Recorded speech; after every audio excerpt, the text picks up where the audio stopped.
Hola amigos, soy Jane y esto es Fincaarte, and I'm in an underground car park.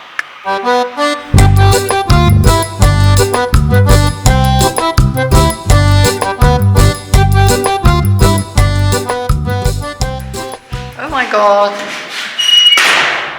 I can't see. Get your sunglasses. Oh, there we go. Right, where was I? Yes, Plasencia. We've driven about an hour and a half, haven't we? Yep. To get here. We've never been before. Okay. In Plasencia, in particular, there is a very good ethnographic museum, which includes textiles. Woo! Where the lights work. Which is what I'm looking forward to seeing, among other things. City walls, by the look of it. That's what I especially want to see. But first, I've got to go and have some breakfast. This is why we live here. It is. Are you up for bras or anything? Do you need anything else? Am I up for what? Bras. You need more bras. Why did you say that? Because women's secrets right over there. Right. This is very typical of any square, central square in Spain.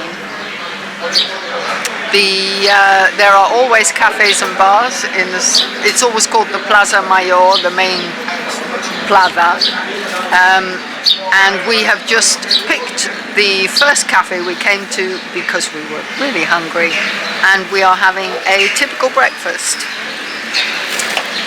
This is tostadas and coffee, and you get various different toppings in your tostadas. This one we have is cheese and tomato. You can typically get ham as well. You can ask for marmalade or jam instead of this if you want, but it's good and it's filling. Yeah. Again. Often you get local sheep's cheese, proper cheese on them. This is plastic cheese, but it's okay.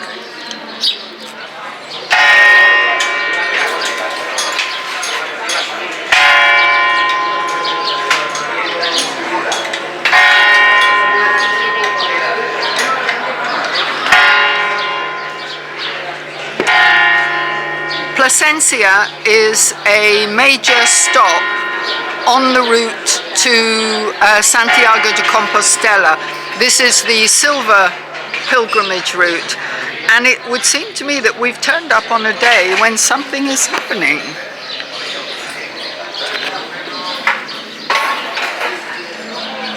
I don't know if you can see, but there was a gentleman walking there in some kind of a costume.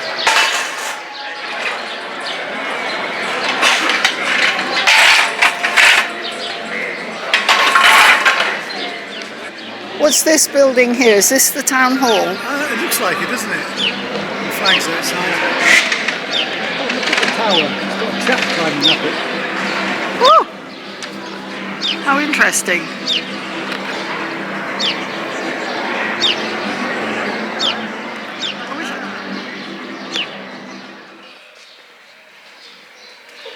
I absolutely love the ironwork on these houses. It's a hotel. It's a hotel, is it?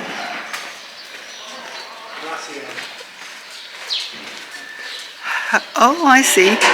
Hotel Palacio Carvajal Firon. And that noise is coming from inside.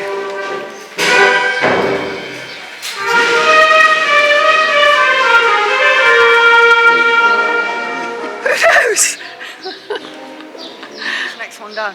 You can get very bogged down with DIY and stuff like that. So taking into account, hang on, let's stop for a car. Taking into account the comments that I got on my video where I considered stopping making videos, and a couple of people said that they would like to see the local area, I have decided that for our health and for your interest, at least once a month, we will go somewhere nice and take some film.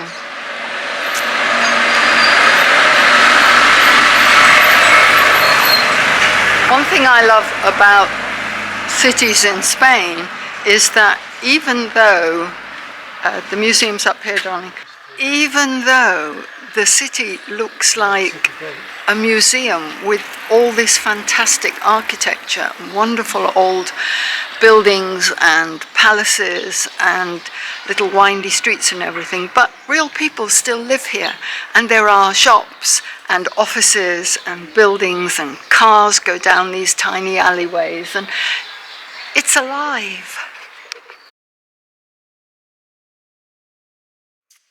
Estupendo.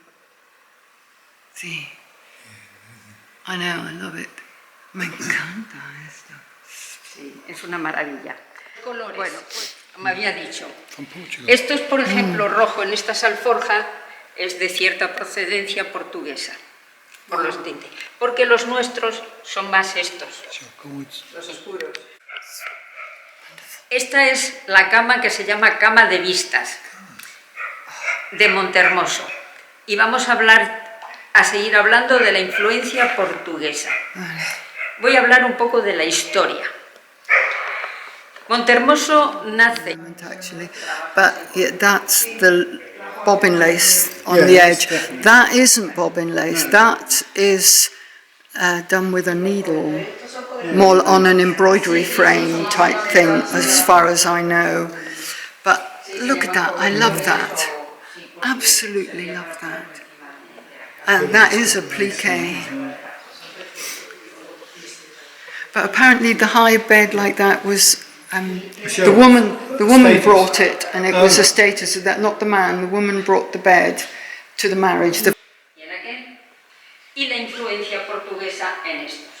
Vamos a hablar primero de esto. Para nosotros este es el traje de Cabezabellosa, que es un pueblo que está muy cerquita de aquí de Plasencia.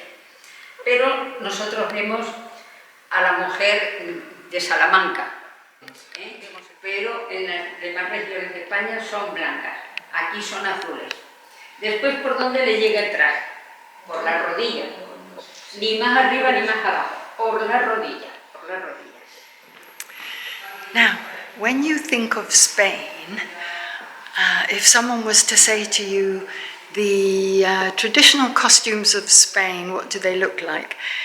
You would not automatically think of that. But for our region of Spain, the flamenco outfits are very much foreign, and this is, with slight variations for different villages and towns, this is what they class as their traditional costume for Extremadura.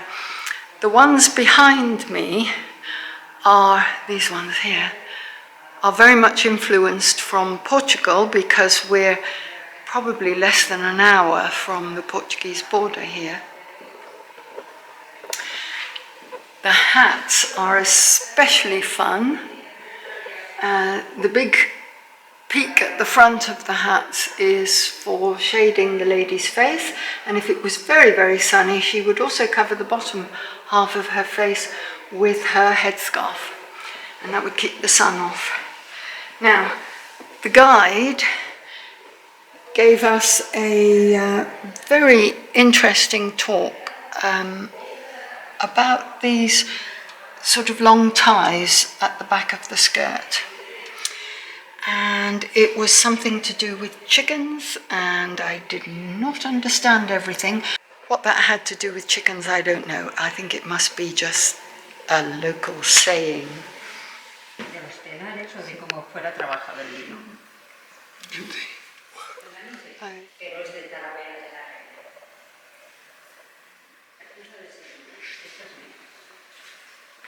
De que hay deshilados y que se va contando ya los hilos. Acérquense para que vean el trabajo que tiene en el telar. También a los fondos del museo, y es todo de Montehermoso. But basically, this place is a temple to the hard work of women.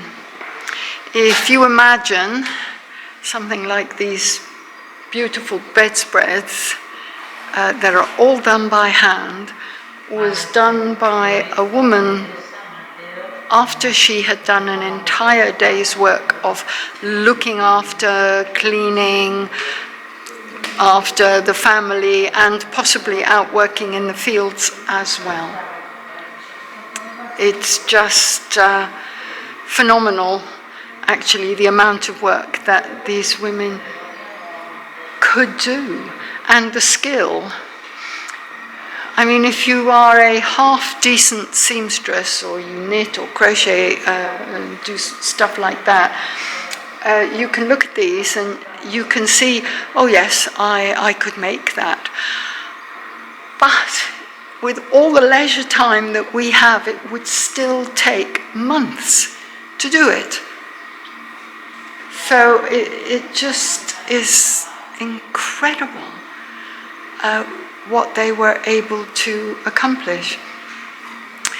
Now, the lady who gave us a most phenomenal talk, which I only understood about 60% of, this is actually a quilt behind me, and the stitching is so small and so even. It's like it's done by a machine, but it's not. It's done by hand. The lady who explained all of this to us was super, absolutely super. And all of it was free, and entrance to the museum is free. And it's staggering. And for someone who is a textile artist at heart, it's actually quite emotional to see such beautiful things, given the respect and attention that they deserve. But as you can see, this is a Saturday and the museum isn't thronged, not really. Wow. And the shoes are quite interesting. The shoes are phenomenal. Look at this. They're like plain shoes, and then they're all stuck on and painted. I mean, you could wear those today. Yeah. You might get some strange things. Yeah, we have to wait to see the bride, because I have to film that. That would be...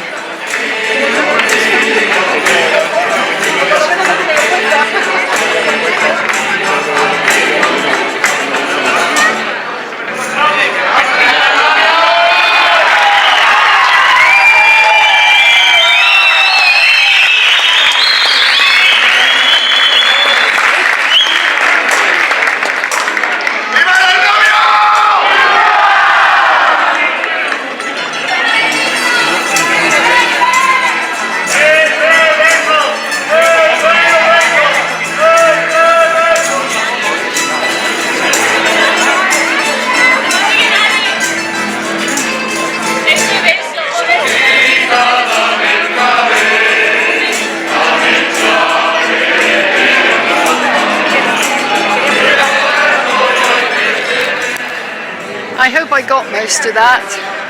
My camera did a very strange thing and shut down for no reason whatsoever, but... Okay, so it's really noisy. I hope you can hear me. We just come out of the museum and we came for a Coca-Cola, and with it, totally free, we got this. Sausages and potatoes, and that is some kind of a cooked pepper. Yum yum. And the wedding party is coming past. At least some of them. The band.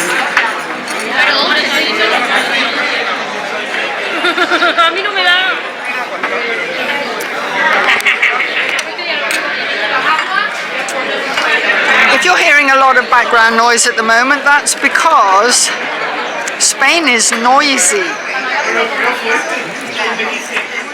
And at the end of a very normal street full of ordinary shops,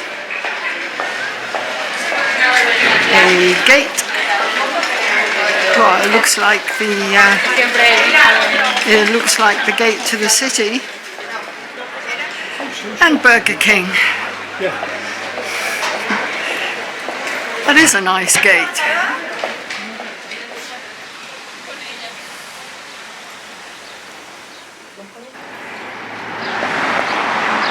That's Burger King in there. Look at the building.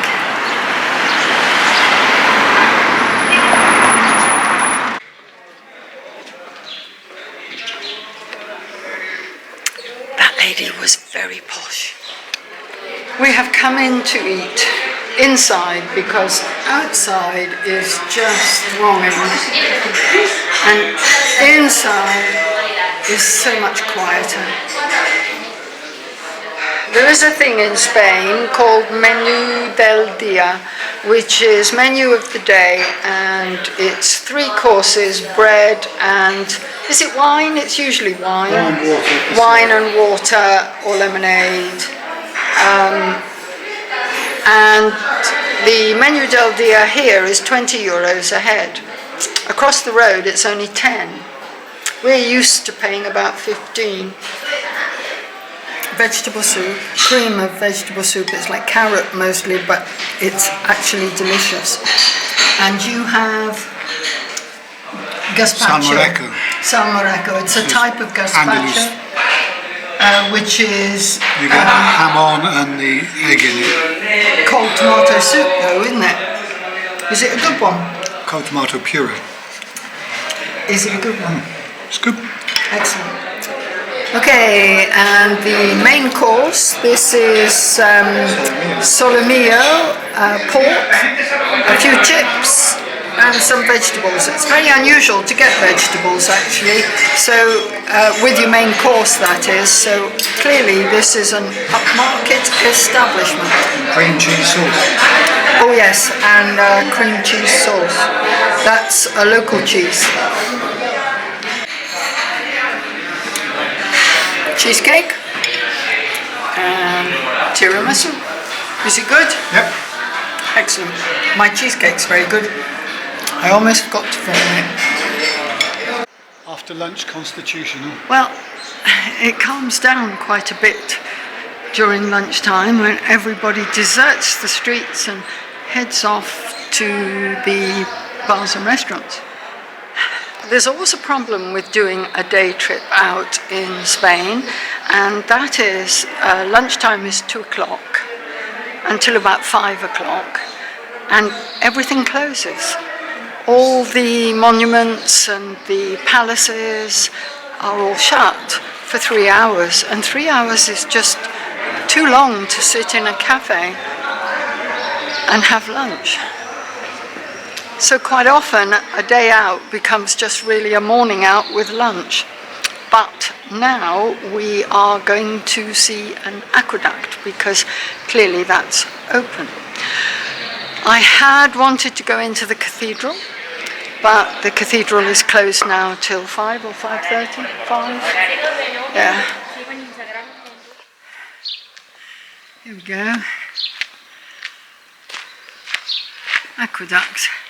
Apparently it's 16th century, not Roman, so quite new. What a lovely little park, just here, quiet and shady and really nice.